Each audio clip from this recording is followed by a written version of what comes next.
What's up, techies? Before you check how long this video is, remember that I believe in you and you do not have the attention span of a gnat. You're strong enough to make it until the end. Welcome to Daniela's Diary, Osaka edition, where you'll experience the Women in Tech Global Summit 2025 through my eyes. The summit was held this year in Osaka, which is also hosting EXPO 2025. So I landed just the day before the summit, and right off the bat, there was a lot going on in the airport about the expo. The green entity booth you see, for example, had a live feed with the people on the other side at the entity pavilion at the expo. I got this free towel for answering a survey. After the airport, I dashed to my hotel, dropped my bags, and zoomed to the Grand Prince Hotel to collect my summit gear so I wouldn't have to do it before going to the expo on day one. The day's schedule included an innovation trail with a list of must-see pavilions from some attending country delegations and sponsors. I managed to visit NTT and Pazona pavilions, but the significant portion of my day was dedicated to the German pavilion. My first stop was NTT. Honestly, very techy, very modern, those call them. The clips at the beginning of the video are from this pavilion, and we also experienced a 3D concert from a famous girl group. This is the flip side of the NTT booth from the airport. I zoomed to the German pavilion where I met the other ladies from the delegation. I also had the opportunity to interview Noha, Germany's chapter director, before and after the fireside chat. The keynote address was titled Bridging Cultures, Driving Innovation, Germany-Japan Co-Creation for a Sustainable Future. Chika Yamamoto, president of the German delegation and CEO of Cosby GmbH, delivered a powerful keynote. She shared her personal journey and emphasized the crucial role of cultural exchange and diversity in fostering innovation, with a special focus on Berlin as a thriving tech and startup hub. The German delegation was treated to an exclusive tour of their pavilion, which was focused on the circular economy, followed by a reception at the pavilion's VIP lounge.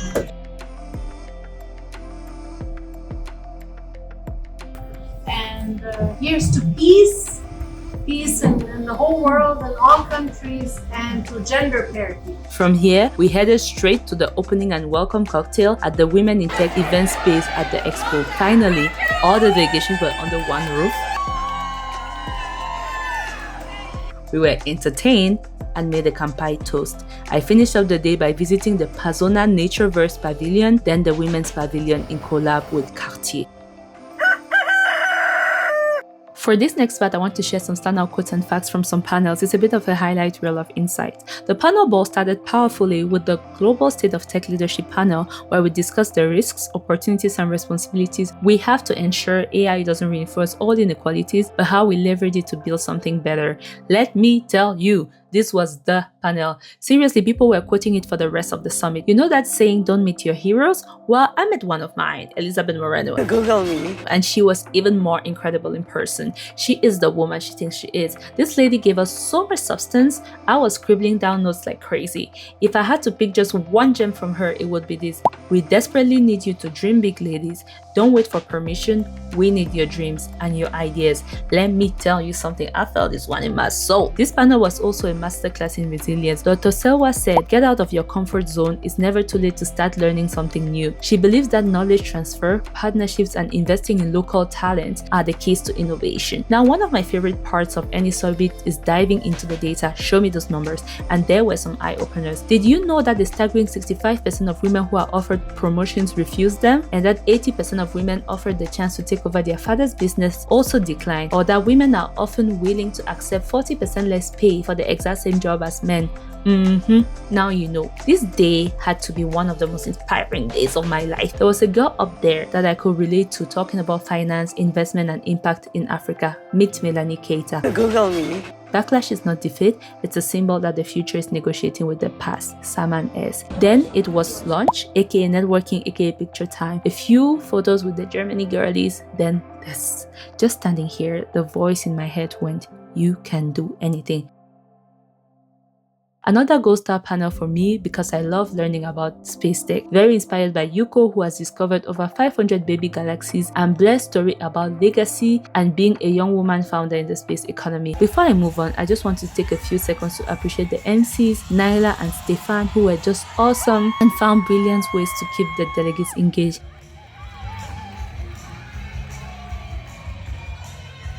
These panels explored the next era of digital infrastructure through the lens of ION, the innovative optical and wireless network. Later that night, we had a gala dinner and the Women in Tech Awards. Nothing says successful summit like a combination of quality knowledge, vibes, and food. South Africa won the award for most impact in social and digital inclusion. Uzbekistan took home the Youth Engagement Award, and Kazakhstan was crowned Chapter of the Year. I'm so powerful. I don't need batteries to play. I'm so confident. I'm unstoppable today. You already know that Elizabeth Moreno it. The takeaway from this panel is politics might suck, but that's where the rules are made. You either speak up and advocate for your place, or you risk being written out of the equation. The Osaka Protocol was signed. So thank you so much, Ayumi, for putting us here, forcing us, because you've been forcing us to do the right thing. We had an insightful keynote from DR Congo's Minister of External Trade. This next discussion was particularly interesting for me, as I've been a member of IEEE for the past 6 years and always value deeper insight into the organization and its work.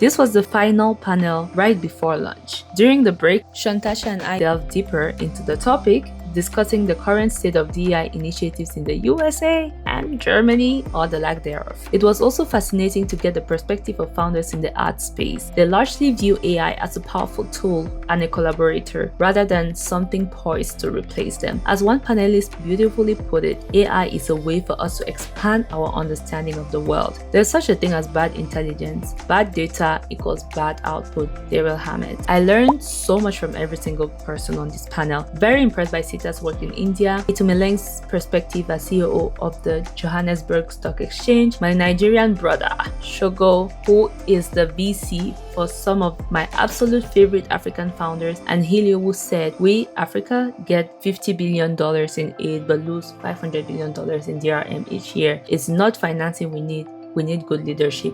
Let's embrace digitalization and AI. We had a little break before the workshops. Let me start by saying I am absolutely not a hugger, but I just had to give Sita Palachola a hug after learning about the amazing work she's spearheading in Telangana. This is also my formal apology to all my colleagues in Hyderabad who have been telling me that it is now India's tech hub. I thought you guys were just being overly patriotic. I chose to attend the blockchain masterclass from the Cardano Foundation. We often associate blockchain so heavily with finance that it can feel like blockchain equals fintech. This workshop definitely reminded me of the versatility of blockchain. 10 on 10 would recommend. We were treated to a captivating keynote address from Uzbekistan. I'm pretty sure almost everyone who attended this summit now has Uzbekistan on their travel list, especially if the general population is as warm and welcoming as the wonderful Uzbek girlies who attended the summit. A lovely, heartwarming moment followed when Women in Tech's founder and CEO Ayumi was surprised with a birthday video.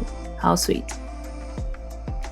To close the summit, we had a beautiful keynote from Caroline Kotze. She left us with a thought-provoking statement, something along the lines of, we'll only achieve true gender parity when an underqualified woman will be hired for an important job. We finally got to watch the Women in Tech documentary. If you stayed until the end of this video, you are so awesome. I'd encourage you to watch official event highlights on the website or on the global LinkedIn page. Let me know in the comments which part made you feel the most FOMO. Thank you so much for watching and see you in the next one. Bye!